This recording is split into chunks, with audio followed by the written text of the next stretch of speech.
दोस्तों नमस्कार। यह है मार्गदर्शन फॉर सिविल सर्विसेज। मैं अनुराग चौधरी। दोस्तों उत्तर प्रदेश लोक सेवा आयोग द्वारा आयोजित जीआईसी प्रवक्ता परीक्षा में मुख्य विषय के 80 प्रश्नों के अलावा 40 प्रश्न सामान्य अध्ययन के पूछे जाते हैं और इसी को ध्यान में रखते हुए आज हम यूपीपीएससी जीआईसी प्रवक्ता के सामान्य अध्ययन का दूसरा प्रैक्टिस सेट सॉल्व करेंगे। दोस्तों ये वीडियो जीआईसी प्रवक्ता के सामान्य अध्ययन खंड के अलावा यूपीपीसीएस प्रारंभिक परीक्षा, लोअर पीसीएस, आरओ तथा उत्तर प्रदेश अधीनस्थ सेवा चयन आयोग द्वारा आयोजित परीक्षाओं के लिए भी समान रूप से उपयोगी है। तो आइए शुरू करते हैं आज का वीडियो। यूपीपीसीएस जीआईसी प्रवक्ता परीक्षा सामान्य अध्ययन प्रैक्टिस सेट 2। दोस्तों आज की वीडियो का पहला प्रश्न है कि निम्नलिखित मुस्लिम शासकों का सही कालानुक्रम नीचे दिए गए कूट से चुनिए। देखिए इसमें जो शासक हैं उनका जो क्रम है, देखिए शासकों के नाम हैं कि अहमद शाह अब्दाली, मोहम्मद शाह जहांगीर और बहादुर शाह द्वितीय। तो कूट जो दिए गए हैं आपके, इन कूटों के अनुसार सही उत्तर आपका हो जाएगा दोस्तों 3, 2, 1, 4। ऑप्शन सी जो है आपका सही हो जाएगा। पहले स्थान पर आएगा जहांगीर का नाम, उसके बाद मोहम्मद शाह, फिर अहमद शाह अब्दाली और उसके बाद सबसे लास्ट में बहादुर शाह द्वितीय। दोस्तों जहांगीर का शासनकाल 1605 से 1627 तक। जहांगीर जो है इसका शासनकाल 1605 से 1627 तक है। इसके बाद जो मोहम्मद शाह का शासनकाल 1719 से देखिए मोहम्मद शाह का शासनकाल 1719 से 1748 तक था और अहमद शाह अब्दाली पानीपत की तृतीय लड़ाई 14 जनवरी 1761 में लड़ी गई थी। इसके अलावा ये जो अहमद शाह अब्दाली था ये अफ़गान दल का नेता था और बहादुर शाह द्वितीय जो जफर था उसका कार्यकाल 1837 से 1857 माना जाता है। तो इस प्रकार सही कूट जब आप मिलाएंगे तो 3, 2, 1 और 4 सही उत्तर होगा आपका। अगला प्रश्न है चित्रकला की मुगल शैली का आरंभ किसके द्वारा किया गया था। ऑप्शन है आपके अकबर, हुमायूं, जहांगीर या शाहजहां। तो सही उत्तर है दोस्तों चित्रकला की मुगल शैली का आरंभ जो है वो हुमायूं द्वारा किया गया था। ऑप्शन बी आपका सही उत्तर है। चित्रकला के क्षेत्र में मुगल शैली का प्रारंभ हुमायूं ने किया था और मुगल चित्रकला की नींव हुमायूं के शासनकाल में पड़ी थी। अगला प्रश्न है किस मुगल बादशाह ने बलबन द्वारा प्रारंभ किया गया दरबारी रिवाज सिजदा समाप्त कर दिया था। ऑप्शन है आपके अकबर, जहांगीर, शाहजहां या फिर औरंगजेब। तो सही उत्तर है दोस्तों मुगल बादशाह शाहजहां। शाहजहां ने बलबन के द्वारा प्रारंभ किया गया सिजदा प्रथा समाप्त कर दिया था।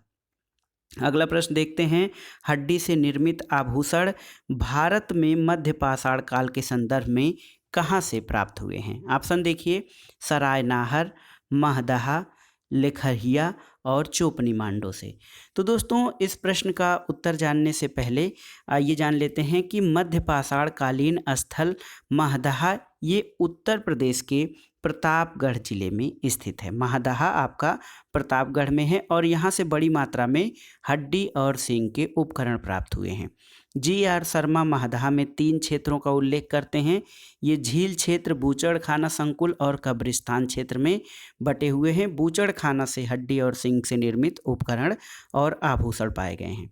लेकिन डॉक्टर जयनारायण पांडे द्वारा लिखित पुस्तक पुरातत्व विमर्श में महदहा, सरायनाहर और दमदमा तीनों ही स्थलों से हड्डी से निर्मित आभूषण प्राप्त हुए हैं। तो इस प्रकार से इस प्रश्न का उत्तर ए और बी आपका दोनों हो जाएगा, क्योंकि जो ऑप्शन में दिया गया है सराहनाहर और महदहा इन दोनों स्थलों से ही मध्य पाषाण काल में हड्डी निर्मित उपकरण और आभूषण प्राप्त हुए हैं।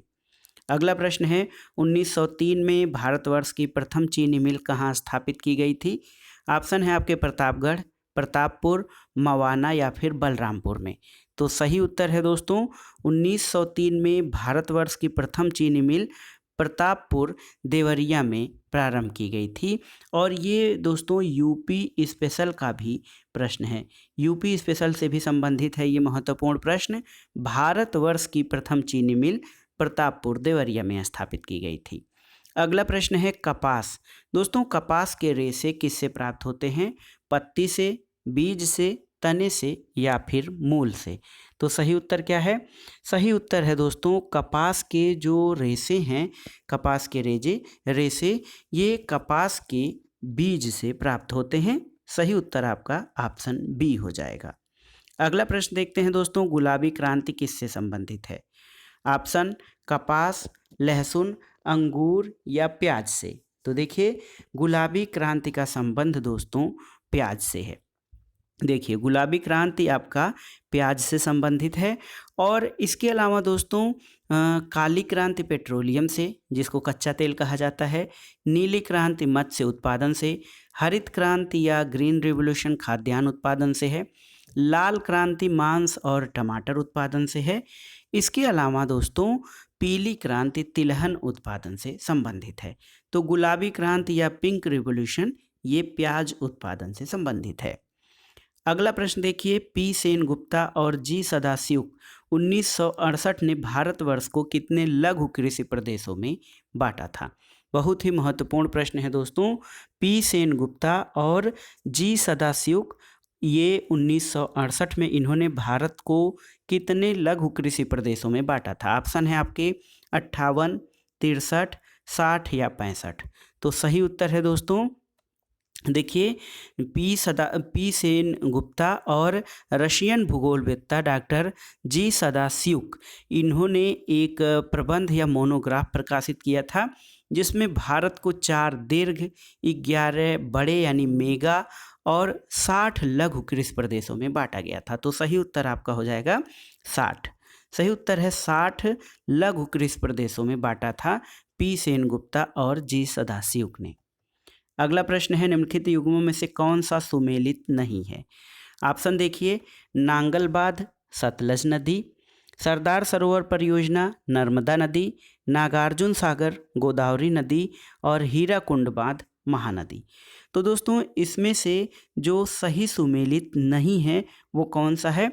तो सही उत्तर है आपका ऑप्शन सी, नागार्जुन सागर ये सही सुमेलित नहीं है, क्योंकि दोस्तों नागार्जुन सागर बांध जो है ये गोदावरी नदी पर नहीं बल्कि कृष्णा नदी पर स्थित है। तो सही उत्तर है नागार्जुन सागर बांध कृष्णा नदी पर स्थित है, गोदावरी नदी पर नहीं। अगला प्रश्न है दोस्तों 10वां प्रश्न है, सुमेलित करना है, सही सुमेल करना है। तो देखिए सही सुमेलन इस प्रकार से आप करेंगे कि दोस्तों सागौन के जो वृक्ष हैं अधिकतर ये मध्य भारत में पाए जाते हैं। सागौन का विस्तार मध्य भारत में है। देवदार के जो वृक्ष हैं ये हिमालय के उच्च क्षेत्रों में पाए जाते हैं। सुंदरी वृक्ष ये सुंदरवन डेल्टा में पाए जाते हैं। और सिनकोना दोस्तों ये हिमालय के तराई क्षेत्रों में पाई जाती है। तो ये जो सही सुमेलन हो गया, इसके आधार पर आपका ऑप्शन ए सही उत्तर हो जाएगा। अगला प्रश्न देखिए, बहुत ही महत्वपूर्ण है, हुंडू प्रपात या हुंडू वाटरफॉल कहाँ पर स्थित है? ऑप्शन है आपके इंद्रावती नदी पर, कावेरी नदी पर, सुवर्ण रेखा या स्वर्ण रेखा नदी पर और उपर्युक्त में से कोई नहीं। तो दोस्तों हुंडू जलप्रपात आपका सुवर्ण रेखा या स्वर्ण रेखा नदी पर स्थित है। सही उत्तर हो जाएगा आपका सुवर्ण रेखा नदी पर हुंडू वाटरफॉल स्थित है। दोस्तों ये जगह रांची से 45 किलोमीटर की दूरी पर सुवर्ण रेखा नदी पर स्थित है और हुंडू जलप्रपात की ऊंचाई 98 मीटर या 320 फीट है। तो 98 मीटर ऊंचा हुंडू वाटरफॉल ये आपका स्वर्ण रेखा नदी पर स्थित है। अगला प्रश्न देखते हैं, पृष्ठीय वायु चक्रवात के केंद्र में ऊपर आभ्यंतर कुंडलित होती है, ये कथन कारण से संबंधित है। कथन हम पढ़ते हैं कि पृष्ठीय वायु चक्रवात के केंद्र के ऊपर आभ्यंतर कुंडलित होती है। कारण है कि हवा चक्रवात के केंद्रों में अवरोहित होती है। तो इसमें देखिए कथन और कारण दोस्तों दोनों सही हैं और कारण कथन का सही स्पष्टीकरण दे रहा है, क्योंकि चक्रवात जैसा कि आप जानते हैं निम्न दाब के क्षेत्र होते हैं। इनके चारों ओर संकेंद्रित सम वायुदाब रेखाएं फैली होती हैं और केंद्र से बाहर की ओर वायुदाब बढ़ता जाता है, जिसके कारण परिधि से केंद्र की ओर हवाएं चलने लगती हैं। तो होता ये है कि पृष्ठीय वायु या सरफेस विंड जो होती है चक्रवात के केंद्र के ऊपर अभ्यंतर कुंडलित होती है, जिससे हवा चक्रवात के केंद्र में अवरोहित होती है। तो इस दृष्टि से देखा जाए तो ए और आर दोनों सही है और आर ए की सही व्याख्या करता है। अगला प्रश्न ज्योग्राफी से संबंधित है। देखिए, पराना नदी पर निर्मित इतेपू बांध दुनिया के सबसे बड़े बांधों में से एक है और ये बांध किन दो देशों की संयुक्त परियोजना है? ऑप्शन है आपके ब्राज़ील और पेरू, पराग्वे और इक्वेडोर, ब्राज़ील और पराग्वे, कोलंबिया और पराग्वे। तो दोस्तों सही उत्तर क्या होगा इसका? सही उत्तर आपको बताना है कि पराना नदी पर इतेपू बांध जो दुनिया के सबसे बड़े बांधों में से एक है, ये किन दो देशों की सीमाओं पर या किन दो देशों की संयुक्त परियोजना है? तो दोस्तों पराना नदी पर ब्राज़ील के इतेपू नामक स्थान पर इतेपू बांध ब्राज़ील और पराग्वे की संयुक्त परियोजना है। तो सही उत्तर है बीपी, ब्राज़ील और पराग्वे, ये इतेपू बांध इसकी संयुक्त परियोजना है। तो सही उत्तर है ब्राज़ील और पराग्वे। अगला प्रश्न है कोरल रीफ या जीवाश्म पट्टी कहाँ पाई जाती है? कोरल रीफ या मूंगा रीफ जो होता है दोस्तों, या जीवाश्म पट्टी कहाँ पाई जाती है? ऑप्शन है 18 डिग्री सेल्सियस से ऊपर शीतोष्ण जलवायु क्षेत्र में, कर्क और मकर रेखा के बीच तटीय क्षेत्रों में, महाद्वीपों और द्वीपों के पूर्वी और पश्चिमी दोनों तटों पर और ठंडे समुद्री तटों पर। तो सही उत्तर है दोस्तों कोरल रीफ या जीवाश्म पट्टी, ये सर्वाधिक रूप से कर्क और मकर रेखा के बीच तटीय क्षेत्रों में पाई जाती है। तो सही उत्तर कोरल रीफ कर्क और मकर रेखा के बीच तटीय क्षेत्रों में पाई जाती है। अगला प्रश्न है रेड डेटा बुक या रेड लिस्ट किससे संबंधित संगठन है? ऑप्शन है UTES, IUCN, IBWC या WWF। दोस्तों रेड डेटा बुक जो होता है इसमें उन प्रजातियों की जीवों और पौधों की जो विलुप्तप्राय प्रजातियां होती हैं उनकी सूची इसमें दी गई होती है और रेड डेटा बुक ये IUCN international union for conservation of nature से संबंधित है रेड डेटा बुक। अगला प्रश्न है कौन सी ड्रग या कौन सी दवाई गिद्धों की समष्टि के ह्रास के लिए उत्तरदायी है? ऑप्शन है आपके एस्पिरिन, क्लोरोक्विन, डिक्लोफिनेक सोडियम या पेनिसिलिन। सही उत्तर क्या है बताइए? सही उत्तर कौन सी दवा जो है गिद्धों की संख्या में कमी के लिए जो है वो प्रसिद्ध है। तो दोस्तों सही उत्तर है डिक्लोफिनेक सोडियम। डिक्लोफिनेक सोडियम जो है ये एक साधारण सी दर्द निवारक दवा है। इसका उपयोग किसानों द्वारा पशुओं के लिए दर्द निवारक के रूप में और बुखार के इलाज में किया जाता है।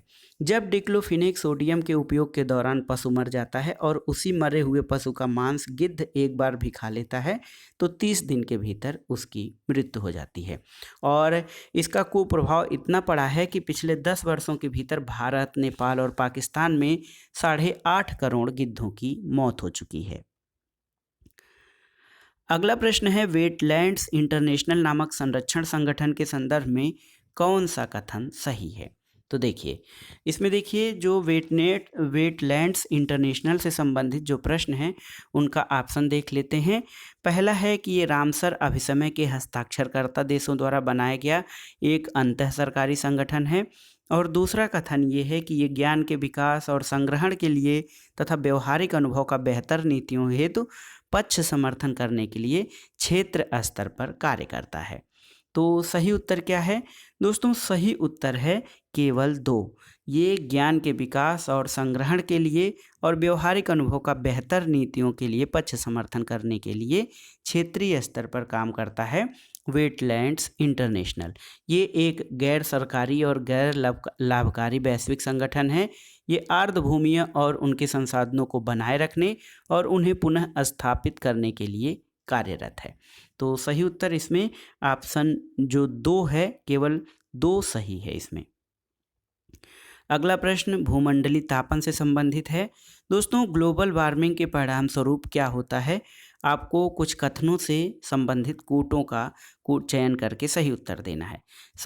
भूमंडलीय उष्णता के परिणाम स्वरूप सार्वभौमिक संपर्क बेहतर हो गए, हिम नदी द्रवीभूत होने लगी, समय से पूर्व आम में बौर आने लगे और स्वास्थ्य पर कुप्रभाव पड़ा।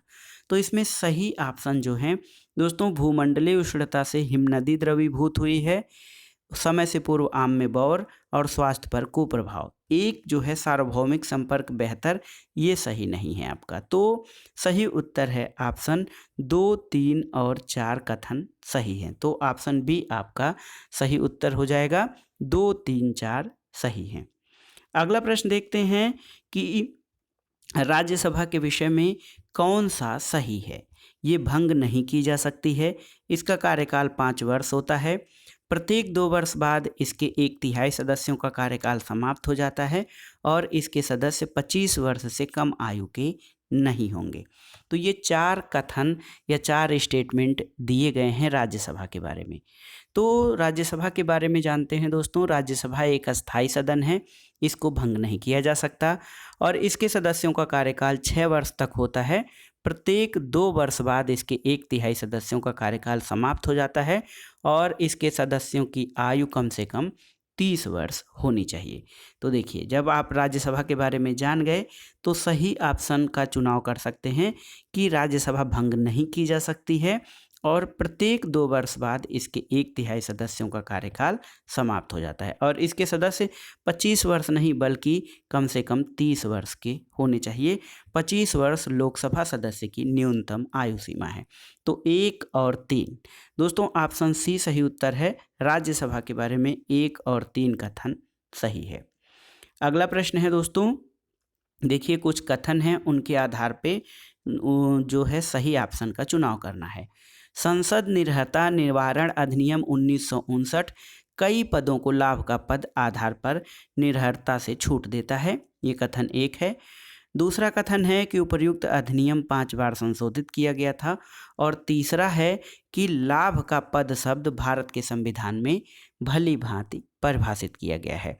तो इसमें सही उत्तर कौन सा है दोस्तों? इस प्रश्न में जो सही उत्तर है वो हो जाएगा 1 और 2 सही हैं।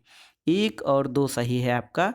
लाभ के पद का भारतीय संविधान में कहीं भी भली भांति परिभाषा नहीं दी गई है। तो केवल 1 और 2 जो हैं ये स्टेटमेंट आपके सही हैं। संसद निर्हरता निवारण अधिनियम 1959 अनेक पदों को लाभ के पद के आधार पर संसद की सदस्यता के लिए निर्हरता से छूट प्रदान की गई है और इसमें अब तक कुल 5 बार संशोधन भी किया गया है और भारतीय संविधान में लाभ का पद परिभाषित नहीं किया गया है। हालांकि इस शब्द का उल्लेख विभिन्न अनुच्छेदों में हुआ है। तो इसमें दोस्तों केवल 1 और 2 कथन सही हैं आपके। अगला प्रश्न है कि कौन सा एक प्रावधान भारतीय संविधान के अंतर्गत संसद के सदस्यों के विशेषाधिकारों और उन्मुक्तियों को निर्धारित करता है। अनुच्छेद 104, अनुच्छेद 105, अनुच्छेद 82 और अनुच्छेद 117। तो सही उत्तर क्या है दोस्तों संसद के सदस्यों के विशेषाधिकारों और उन्मुक्तियों को निर्धारित करने वाला अनुच्छेद आपका अनुच्छेद 105 है, यानी ऑप्शन बी जो है ये आपका सही उत्तर है। अगला प्रश्न है भारत में उच्चतम न्यायालय का उद्घाटन किस तिथि को हुआ था? बहुत ही महत्वपूर्ण प्रश्न है। भारत में जो सुप्रीम कोर्ट है उसका उद्घाटन किस तिथि में हुआ था?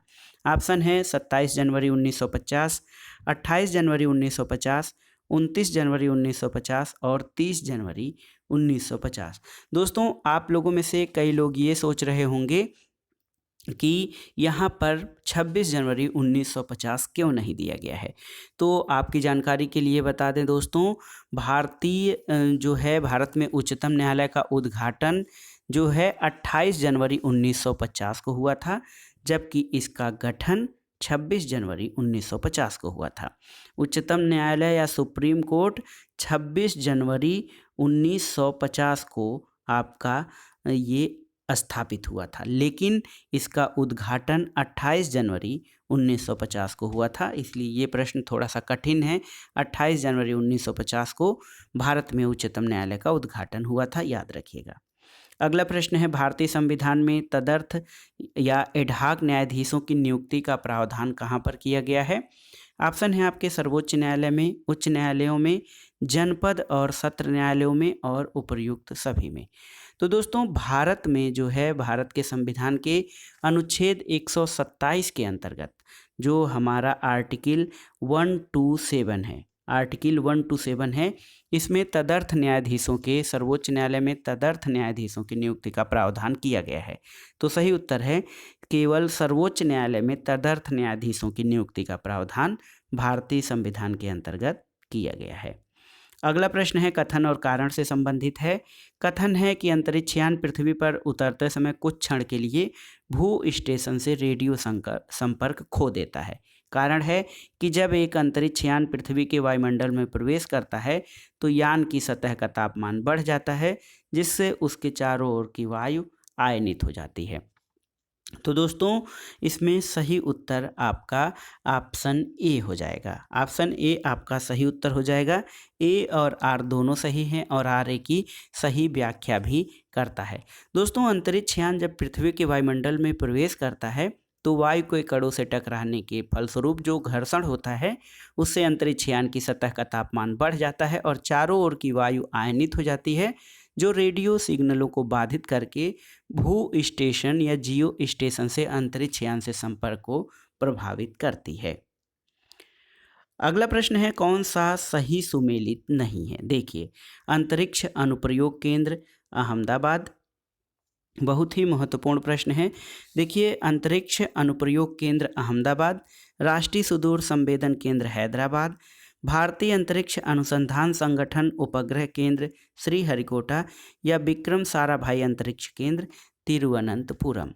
दोस्तों भारतीय अंतरिक्ष अनुसंधान संगठन इसरो की स्थापना 1972 में की गई थी और ये बंगलुरु कर्नाटक में स्थित है। तो सही उत्तर है कि जो सुमेलित नहीं है इसमें आपका इसरो है। इसरो का मुख्यालय जो है वो बंगलुरु में कर्नाटक में है, न कि श्रीहरिकोटा में।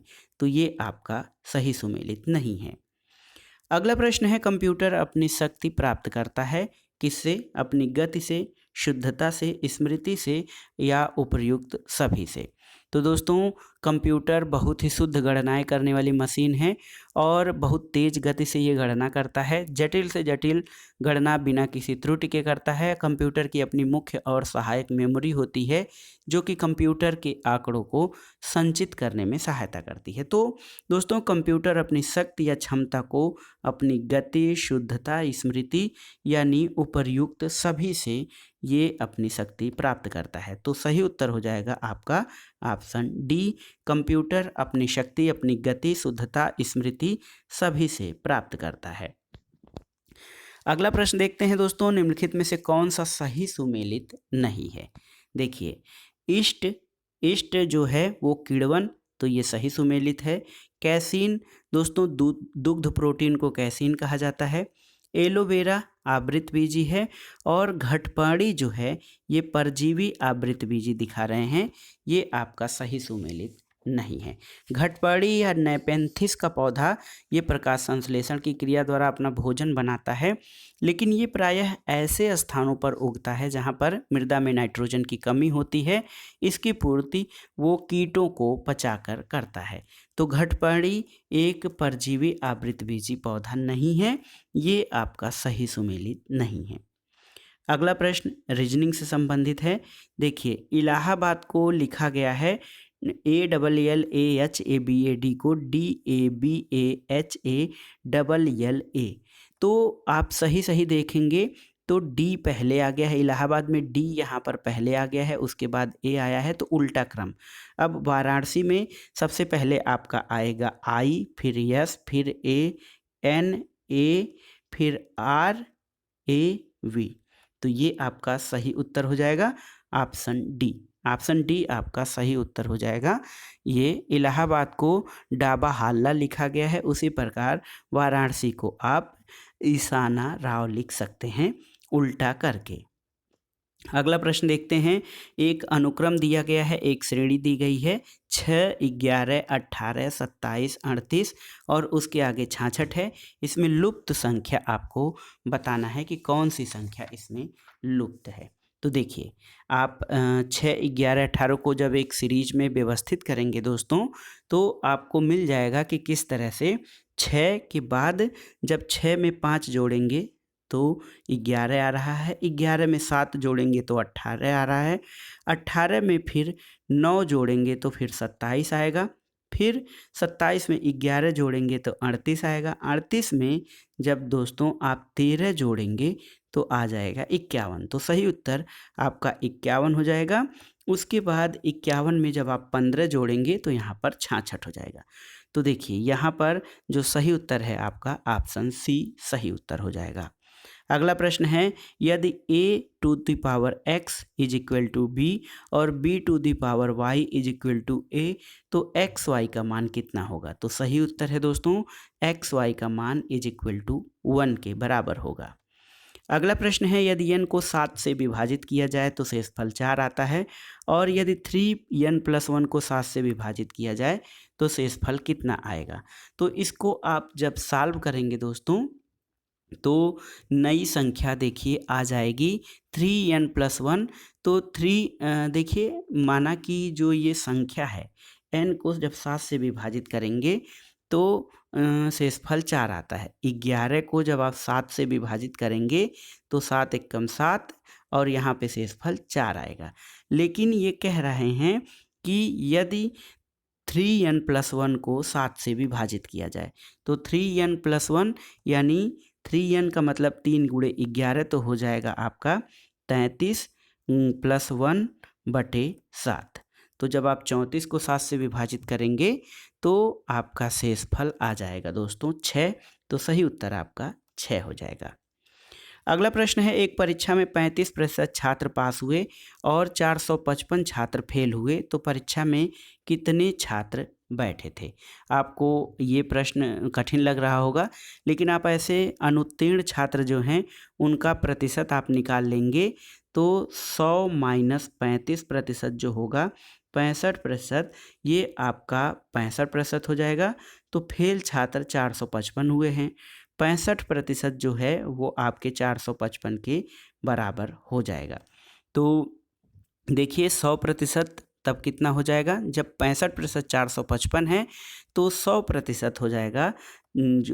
देखिए ऐसे 100% का मान कितना हो जाएगा, 65% का मान आपके 455 के बराबर है। तो 100% जो होगा दोस्तों ये हो जाएगा आपका 455/65 × 100। जब आप इसको सॉल्व करेंगे तो ये उत्तर आ जाएगा 700। तो सही उत्तर आपका हो जाएगा 700। देखिए यहाँ पर 700 यानी ऑप्शन बी आपका सही उत्तर हो जाएगा। अगला प्रश्न है, यदि 4800 का 16.5% ये जो है यक्स के 3/4 के बराबर है तो यक्स का मान कितना होगा। जब आप 4800 का 16.5% निकालेंगे तो उस आधार पर फार्मूले में जब आप सेट करेंगे तो इसका उत्तर 1056 यानी ऑप्शन बी आपका सही हो जाएगा। अगला प्रश्न है, उत्तर प्रदेश के किस क्षेत्र में सोयाबीन की फसल मुख्यतः उगाई जाती है। ऑप्शन है पूर्वी क्षेत्र, केंद्रीय क्षेत्र, विंध्य क्षेत्र या बुंदेलखंड क्षेत्र। तो सही उत्तर है दोस्तों उत्तर प्रदेश का जो बुंदेलखंड एरिया है, बुंदेलखंड क्षेत्र, जैसे जालौन, हमीरपुर, उरई, यहाँ पर आलू, मूंगफली, अरबी, अदरक, गेहूं और सोयाबीन की फसलें मुख्य रूप से उगाई जाती हैं। दोस्तों बुंदेलखंड क्षेत्र उत्तर प्रदेश का एक पिछड़ा हुआ क्षेत्र है और यहाँ पर जल संसाधन, सिंचाई और वर्षा की भी कमी है। अगला प्रश्न है, उत्तर प्रदेश संगीत नाटक अकादमी द्वारा रत्न पुरस्कार सूची 1 में वर्णित सूची 2 में अंकित व्यक्तियों से उनकी विशिष्टता के लिए मिले हैं और इन दोनों सूचियों को आपको सुमेलित करना है। देखिए, उस्ताद विलायत खां, दोस्तों उस्ताद विलायत खां ये आपके सितार से संबंधित हैं। उस्ताद विलायत खां सितार वादन से संबंधित हैं। मास्टर फ़िदा हुसैन नारसी ये हिंदी रंगमंच से संबंधित हैं। सितारा देवी आपकी कत्थक से संबंधित हैं और जतिन भट्टाचार्य सरोद वादन से संबंधित हैं। तो ये आपका सही सुमेलन हो जाएगा। अगला प्रश्न देखते हैं, नवंबर 2020 में किस भारतीय को अंतर्राष्ट्रीय डेयरी फेडरेशन यानी आईडीएफ के बोर्ड में सर्वसम्मत से चुना गया? तो सही उत्तर है दोस्तों दिलीप रथ को। ये आपके करेंट अफेयर से संबंधित प्रश्न है। 18 अक्टूबर 2020 में संपन्न Sheikh Russel international air rifle championship में किस भारतीय महिला निशानेबाज ने स्वर्ण पदक जीता है? तो यहाँ पर आपको बताना है कि 18 अक्टूबर 2020 को आयोजित जो हुआ था Sheikh Russel international air rifle championship, ये जो प्रतियोगिता ऑनलाइन आयोजित हुई थी, इसमें भारत, बांग्लादेश, कोरिया, भूटान, इंडोनेशिया और जापान के निशानेबाजों ने भाग लिया था। और महिला वर्ग में भारत की इलावेनिल क्वालरिन वलारिवान ने स्वर्ण पदक जीता था। तो सही उत्तर हो जाएगा इलावेनिल वलारिवन। इन्होंने, ये भारतीय महिला निशानेबाज हैं, इन्होंने गोल्ड मेडल हासिल किया था। 38वां प्रश्न है कि 18 अक्टूबर 2020 को भारतीय नौसेना के किस युद्धपोत से सुपरसोनिक क्रूज मिसाइल ब्रह्मोस के नेवल संस्करण का सफल परीक्षण किया गया था? तो सही उत्तर है आईएनएस चेन्नई द्वारा। आईएनएस चेन्नई से दोस्तों जो है सुपरसोनिक क्रूज मिसाइल ब्रह्मोस का नेवल संस्करण का सफल परीक्षण किया गया था। 39वां प्रश्न पृथ्वी 2 मिसाइल से संबंधित है। वो एक कथन दिए गए हैं, इनमें आपको बताना है कि सही कथन कौन से हैं। देखिए, 16 अक्टूबर 2020 को पृथ्वी 2 मिसाइल का सफल रात्रिकालीन परीक्षण किया गया था और ये सतह से सतह पर मार करने वाली मिसाइल है, आप जानते ही हैं, और इसकी मारक क्षमता 350 किलोमीटर है। तो दोस्तों ये जो प्रश्न है, इसमें से जो सभी कथन हैं, तीनों कथन दिए गए हैं, ये सभी कथन सही हैं। 16 अक्टूबर 2020 को इसका सफल रात्रिकालीन परीक्षण किया गया था और ये परीक्षण ओडिशा के बालासोर जिले में चांदीपुर एकीकृत परीक्षण रेंज से किया गया था और रात्रि में इसका सफल परीक्षण किया गया। और देखिए, यह सतह से सतह पर मार करने वाली मिसाइल है और इसकी क्षमता 350 किलोमीटर है। 40वां और आखिरी प्रश्न इस वीडियो का, अक्टूबर 2020 में किसे वर्ष 2020 का प्रतिष्ठित शास्त्र रामानुजन पुरस्कार प्रदान किए जाने की घोषणा की गई है? ये दोस्तों रामानुजन भारत के प्रसिद्ध गणितज्ञ थे, उन्हीं के नाम पर शास्त्र विद्यालय डीम्ड यूनिवर्सिटी द्वारा शास्त्र रामानुजन पुरस्कार दिया जाता है और इस वर्ष यह पुरस्कार प्रिंसटन यूनिवर्सिटी, यूएसए और Hebrew university of Jerusalem, Israel के डॉक्टर साई एब्रा को दिया गया था। तो ऑप्शन सी आपका सही उत्तर है। जो है वर्ष 2020 का शास्त्र रामानुजन पुरस्कार डॉक्टर शाई एब्रा को दिया गया था।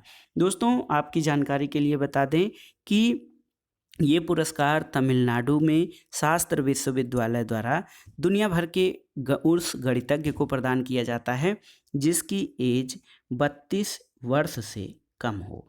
तो प्रसिद्ध गणितज्ञ जो श्रीनिवास रामानुजन थे, उनकी स्मृति में इस पुरस्कार की स्थापना 2005 में की गई थी और गणित के क्षेत्र में ये एक महत्वपूर्ण पुरस्कार है और केवल उन्हीं नव युवकों को दिया जाता है, युवाओं को दिया जाता है जिनकी एज 32 वर्ष से कम होती है। तो दोस्तों ये था आज का वीडियो। इसमें आपने यूपीपीएससी यानी उत्तर प्रदेश लोक सेवा आयोग द्वारा आयोजित जीआईसी प्रवक्ता परीक्षा के सामान्य अध्ययन में जो 40 प्रश्न पूछे जाएंगे उसके प्रैक्टिस सेट को सॉल्व किया।